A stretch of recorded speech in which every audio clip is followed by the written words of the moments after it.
नमस्कार, राष्ट्रबोध से मैं पवन केसवानी। बदले हुए हालात में बदली हुई भारतीय जनता पार्टी नए प्रयोगों के लिए जाने जाती है। छत्तीसगढ़ में जहां दो उप मुख्यमंत्री बनाए गए, वैसे ही प्रयोग अन्य राज्यों में भी भारतीय जनता पार्टी और एनडीए शासित प्रदेशों में किया गया है, जिसका सीधा असर सत्ता के विकेंद्रीकरण के रूप में देखा जा सकता है। खासकर यदि बात छत्तीसगढ़ की जाए, जहां पहली बार भारतीय जनता पार्टी ने दो उप मुख्यमंत्री बनाए हैं और इस नए प्रयोग का सीधा असर जमीन पर भी देखने को मिल रहा है। मौजूदा हालात में जहां छत्तीसगढ़ के कद्दावर मंत्री बृजमोहन अग्रवाल ने रायपुर से सांसद चुने जाने के बाद अपनी विधायकी से इस्तीफा दे दिया, 2 दिन बाद मंत्रिमंडल से भी इस्तीफा दे दिया, जिसके बाद छत्तीसगढ़ में शिक्षा, उच्च शिक्षा, संसदीय कार्य, धर्म और संस्कृति मंत्री का पद सीएम विष्णुदेव साय के पास आ गया। मुख्यमंत्री साय 24 जून को अपने पूर्व निर्धारित कार्यक्रम के अनुसार सरगुजा के दौरे पर था, लेकिन बताया गया कि अचानक दिल्ली से बुलावा आया तो राजधानी आकर सीधे फ्लाइट से रात को ही दिल्ली पहुंच गए। उनके दिल्ली जाने की देरी थी और सुबुगाहट शुरू हो गई। राजनीतिक गलियारों में वैसे तो ढेर सारी गॉसिप चलती है। मन में मंत्री बनाए जाने की आस पाले कई सीनियर और उनके समर्थक फौरन एक्टिव हो गए। सोशल मीडिया में इसका असर भी दिखने लगा। इतना ही नहीं, कुछ नए वाले चर्चित नाम भी एक बार फिर चर्चा में आ गए। चर्चा तो इस बात की भी थी, कुछ नए वाले मंत्रालय भी घूम आए और अपने समर्थकों को आश्वस्त करते रहे कि अगला नंबर उनका है। यदि मैं जमीनी हालात की बात करूं तो सरगुजा से इस वक्त सबसे ज्यादा 4 मंत्री हैं, बिलासपुर से 3 हैं, रायपुर और बस्तर से 1 और दुर्ग संभाग से डिप्टी सीएम सहित 2 मंत्री हैं, जिसमें सरगुजा से तो मुख्यमंत्री आते हैं, बिलासपुर से भी डिप्टी सीएम आते हैं, जबकि रायपुर और बस्तर से जहां 1 मंत्री हैं। तो इस लिहाज से यदि क्षेत्रवाद की बात की जाए तो बैलेंस करने की कोशिश होगी तो सबसे पहले नंबर रायपुर और बस्तर का आएगा। अगर मैं जातिगत समीकरण की बात करूं तो ओबीसी वर्ग से इस वक्त 6 मंत्री है छत्तीसगढ़ में, 3 मंत्री एसटी यानी अनुसूचित जनजाति वर्ग से आते हैं, जबकि 1 मंत्री अनुसूचित जाति वर्ग से आता है। इस लिहाज से अनुमान लगाया जा रहा है कि छत्तीसगढ़ में जो 2 मंत्रियों के पद रिक्त हैं, उसमें एक समान और एक अनुसूचित जाति वर्ग से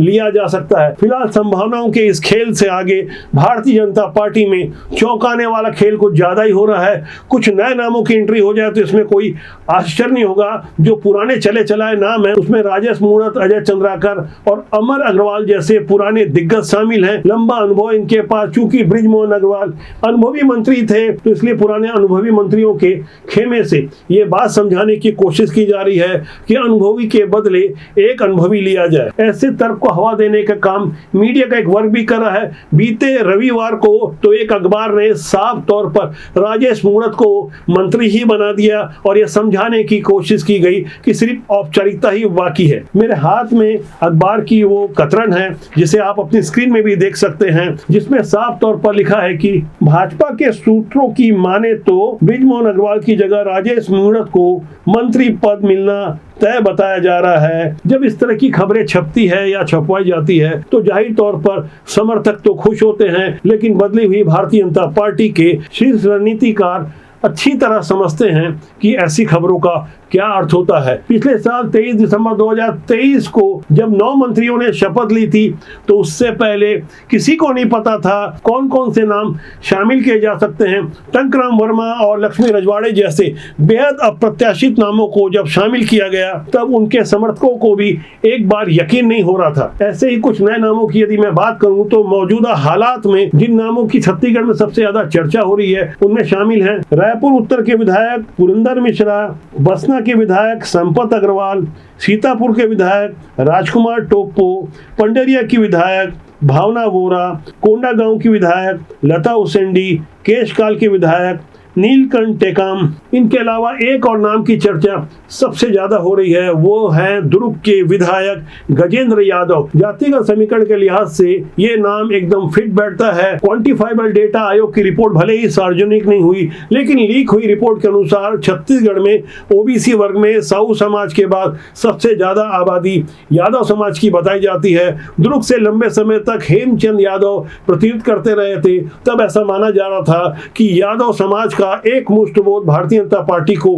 मिलता रहा है। मौजूदा हालात में कांग्रेस का शीर्ष नेतृत्व छत्तीसगढ़ से देवेंद्र यादव भले ही वो यूपी के हैं, लेकिन इनके नाम को जिस तरह से आगे कर रहा है, तो ऐसे में भारतीय जनता पार्टी के रणनीतिकार यदि गजेंद्र यादव को मंत्री बना दे तो इसमें कोई आश्चर्य नहीं होगा। मौजूदा हालात में छत्तीसगढ़ में सत्ता पर संगठन की विचारधारा का प्रभाव साफ तौर पर देखा जा सकता है। 25 जून को वैसे तो भारतीय जनता पार्टी पूरे देश भर में काला दिवस मना रही है, जिस दिन इंदिरा गांधी ने पूरे देश में लोकतंत्र का गला घोटकर आपातकाल लगा दिया था। 49 साल पुराने उस काले दिन की याद में भारतीय जनता पार्टी ने अपने समस्त मंत्रियों के अलावा बड़े पदाधिकारियों को अलग अलग इलाके में आपातकाल के काले दिन की याद दिलाने वाले कार्यक्रम में प्रमुख वक्ता के रूप में भेजा है। जिस तरह से भारतीय जनता पार्टी की ओर से इस आयोजन को करवाया जा रहा है, तो इसका असर भी साफ तौर पर जमीन में देखने को मिलेगा। आपातकाल के मुद्दे पर कांग्रेस हमेशा बैकफुट पर आती है। जब जब कांग्रेस के सर्वे सर्वा राहुल गांधी या गांधी परिवार का कोई भी व्यक्ति संविधान की दुहाई देता है, तो उन्हें आपातकाल की याद दिलाई जाती है और समझाने की कोशिश की जाती है कि किस तरह से 21 महीने तक पूरे देश को जेल खाना बना दिया गया था। इलाहाबाद हाई कोर्ट के फैसले के बाद इंदिरा गांधी ने अपने पद से इस्तीफा देने की बजाय अपने बनाए हुए राष्ट्रपति फखरुद्दीन से हस्ताक्षर करवा कर देश में आपातकाल थोप दिया। समूचा विपक्ष और मीडिया जेल में भेज दिया गया। जैसा कि हमने पहले तय किया था, इस विषय पर राष्ट्रबोध अपनी पत्रिका जारी करेगा। आप अपनी स्क्रीन पर देख सकते हैं, राष्ट्रबोध ने इसका विशेषांक भी जारी किया है, जिसमें विस्तार से आपातकाल के काले दिन को याद दिलाया गया है। वैसे मौजूदा हालात में युवा पीढ़ी जहां पठन पाठन से दूर होते जा रही है, भारत की 70% आबादी 35 साल से नीचे है। एक सर्वे के अनुसार ये माना गया है कि नई पीढ़ी अखबार और पुस्तक पढ़ना नहीं चाहती, डिजिटल का युग है। इस अभूतपूर्व परिवर्तन का नुकसान और प्रभाव साफ तौर पर देखा जा सकता है। बेहतर अध्ययन के लिए पुस्तक और अखबार एक प्रमुख माध्यम हो सकता है, इस पर हमें चिंतन करना चाहिए। वैसे बदले हुए हालात और बदली हुई परिस्थिति को समझना हो तो भारतीय जनता पार्टी की बदली हुई राजनीति को भी समझना होगा। मोदी सरकार में तीसरी बार मंत्री बनाए गए गिरिराज सिंह, जो साफ तौर पर हिंदू मुस्लिम के विषय पर अपनी बात बोलने के लिए जाने जाते हैं, पिछले दिनों उन्होंने एक बयान दिया था जिसमें साफ तौर पर बताया था कि कांग्रेस किस तरह से भारत को इस्लामिक स्टेट बनाने की पक्षधर है, मुसलमानों की आबादी किस तरह से बढ़ती जा रही है। ऐसा बयान देने वाले जिम्मेदार केंद्रीय मंत्री गिरिराज सिंह जिस तरह की भाषा का इस्तेमाल कर रहे हैं, वो पारंपरिक रूप से भारतीय राजनीति में कम सुनी जाती रही है। वैसे बदले हुए हालात में अब रोजा अवतार की दावत देते नेता भी कम दिखाई देते हैं, वरना अभी भी आप गूगल में सर्च करेंगे तो सफेद टोपी लगाए हुए ढेर सारे नेताओं की पुरानी तस्वीरें दिख जाएगी। मौजूदा हालात में ऐसी तस्वीरें अब बीते दिनों की बात हो गई है। ऐसा माहौल क्यों बना, इसके लिए आप कैबिनेट मंत्री गिरिराज सिंह द्वारा कही गई उन बातों पर गौर करें, एक एक शब्द पर गौर करें। आज मुसलमानों को बैकडोर से आरक्षण दे रहे हैं। ये हिंदुओं की घटती हुई आबादी, मुसलमानों की बढ़ती हुई आबादी। आप देखें 0 से 14 वर्ष के बच्चे की आयु मुसलमान में कितने परसेंट है, हिंदू में कितने परसेंट है आने वाले दिन में। और दूसरा देखें, हमारा फर्टिलिटी रेशियो, उनका फर्टिलिटी रेशियो हिंदुओं के फर्टिलिटी रेशियो से 1% अधिक है, 1.25%। ये 1.25% अधिक होना ये बताता है कि आने वाले दिन में भारत को लोग इस्लामिक स्टेट बनाना चाहते हैं। और ये साजिश बहुत बड़ी साजिश है। उसमें कांग्रेस का सबसे बड़ा तुष्टीकरण रोल रहा आजादी के बाद से।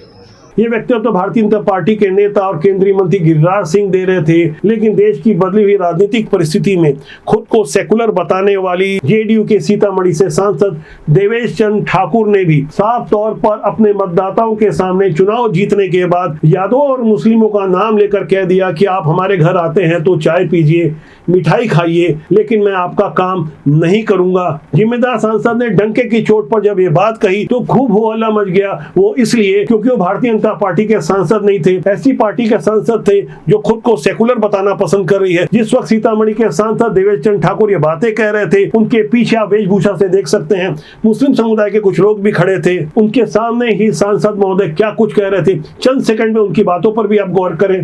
पहली बार मैं कर रहा हूँ, मैं कहा उनको ये पहली बार जिंदगी में 70 साल का उम्र हो गया मेरा, ये पहली बार कर रहा हूँ, बड़े दुख के साथ कर रहा हूँ, लेकिन कर रहा हूँ, करूंगा। मेरे यहाँ हर एक मेरे मित्र यादव मित्र का स्वागत है। जो मित्र नहीं है पहले बार भी आना चाहते हैं, उनका स्वागत है। यादवों का और मुसलमानों का आइए, चाय पीजिए, मिठाई खाइए, काम के बारे में मत बोलिए, मैं आपका काम नहीं करूंगा। देश में 18वीं लोकसभा चुनाव के बाद जिस तरह का जनादेश प्राप्त हुआ, वहां से एक बात तो स्पष्ट है कि देश की जनता अब भी मोदी को पसंद करती है। भले से उनके विपक्षी 400 पार वाले नारे की याद दिलाकर इस बात में खुश हो जाए कि हमने मोदी और उनकी पार्टी को पूर्ण बहुमत लेने नहीं दिया, लेकिन गहराई से समझने वाली बात यह है कि मोदी और उनकी पार्टी भारतीय जनता पार्टी ने उतनी सीटें हासिल की जितना समूचा विपक्ष मिलकर भी हासिल नहीं कर सका। लेकिन चुनाव प्रचार के दौरान मोदी के नाम का शोर इतना बड़ा हो चुका था कि लक्ष्य से दूर रहने को ही विपक्ष अपनी जीत मानकर चल रहा है। ऐसे बदले हुए हालात को समझने के लिए भारतीय जनता पार्टी की नई रणनीति को भी समझना होगा, जहां लगातार तीसरी बार नरेंद्र मोदी देश के प्रधानमंत्री बन सके। देश की 140 करोड़ जनता इन बातों को देख रही है, समझ रही है। नए प्रयोगों को करने वाली भारतीय जनता पार्टी ने भाजपा शासित प्रदेशों के अलावा एनडीए शासित प्रदेशों की कुल 9 राज्यों में 1 या 2 डिप्टी सीएम बनाए हैं। सत्ता के ऐसे विकेंद्रीकरण का सीधा असर भी देखने को मिल रहा है, जहां से कोशिश की जा रही है कि कोई एक पावर सेंटर न बने, सत्ता का दम्भ या घमंड कोई न पाल के रखे। ऐसी गलतफहमी को दूर करने, सत्ता के विकेंद्रीकरण के लिए जिन अलग अलग राज्यों में डिप्टी सीएम बनाए गए हैं, उनमें 7 राज्यों में 2 डिप्टी सीएम बनाए गए हैं, जिनमें छत्तीसगढ़, मध्य प्रदेश, राजस्थान, ओडिशा, उत्तर प्रदेश में मुख्यमंत्री के साथ 2-2 डिप्टी सीएम नियुक्त हैं। बिहार में मुख्यमंत्री जेडीयू से है, वहां भी 2 deputy CM Bharatiya Janata party के कोटे से हैं। महाराष्ट्र में मुख्यमंत्री शिवसेना के हैं, लेकिन एक डिप्टी सीएम भाजपा तथा एनसीपी के कोटे से बनाए गए हैं। जबकि नागालैंड में एनडीए की सरकार में भाजपा का डिप्टी सीएम है, अरुणाचल में भाजपा की सरकार में भी डिप्टी सीएम है। ऐसे प्रयोग क्यों किए जा रहे हैं, ऐसे प्रयोगों से क्या फायदा हो रहा है, इसके लिए हम एक अलग वीडियो बना सकते हैं। लेकिन मौजूदा हालात को गौर करें और एक उदाहरण छत्तीसगढ़ का ले तो यहाँ से एक संदेश साफ तौर पर निकल के आता है कि 15 साल छत्तीसगढ़ में डॉक्टर रमन सिंह मुख्यमंत्री थे। 2018 के विधानसभा चुनाव में ऐसा माना जा रहा था कि सत्ता विरोधी माहौल के कारण वो चौथी बार मुख्यमंत्री नहीं बन सकते, लेकिन 90 में से सिर्फ 15 सीट मिलेगी, ऐसा अनुमान कोई नहीं लगा सकता था। तब भी ऐसा माना जा रहा था कि बहुमत का आंकड़ा जहां 46 का होता है तो भारतीय जनता पार्टी को हो सकता है 30 या 35 सीटें मिल सकती है, लेकिन ऐसा हुआ नहीं। पुराने वाले कुछ ऐसे ही बुरे अनुभव से भारतीय जनता पार्टी ने सबक लेकर पूरे देश भर में जिस तरह से डिप्टी सीएम बनाने का प्रयोग किया है, दरअसल वहां से संदेश भी दिया जा रहा है कि किसी को भी सत्ता का दंभ या घमंड नहीं होना चाहिए। मौजूदा हालात में भारतीय जनता पार्टी देश भर में अपने काडर को मजबूत करने में लगी है। लोकसभा चुनाव के परिणाम के बाद